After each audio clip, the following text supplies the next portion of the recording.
गेल्या रविवारी 22 मार्च रोजी पण मुळातच त्यांनी जमाव जमवला, सगळी लोक एकत्रित केली आणि आमच्या मुलांना ती सासरकडे तिथं जाईपर्यंत शोधायला जो काही तिथं वाद निर्माण झाला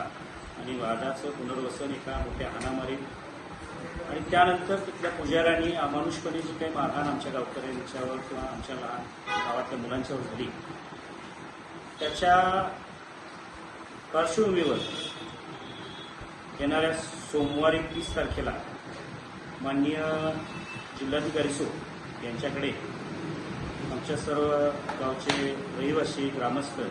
तसेच ज्या आमच्या भोगावती खोरातील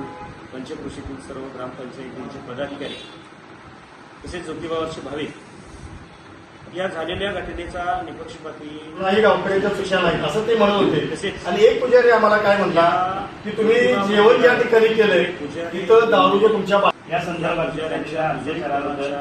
निवेदन घेऊन जातात याची निपक्षपाती चौकशी व्हावी, कारवाई व्हावी. शासकीय तसेच असणाऱ्या मुजोर प्रवृत्तीला निवेदन देण्यासाठी आम्ही पुजाऱ्यांच्या सोमवारीला मोर्चाद्वारे जर हटवायचं असेल तर माझ्या माध्यमातून सर्व स्थानिक पुजारी म्हणून प्रशासनाच्या मार्फत जसं की आपण पंढरपूरला आपण गेल्यावर आपण बघतोय जे त्यांनी सोमवारी शासकीय पुजारी नेमावत मोर्चामध्ये सामील होऊन आम्हाला या पुजारी आठवड्या या मोहिमेला सहकार्य करावं अशी विनंती.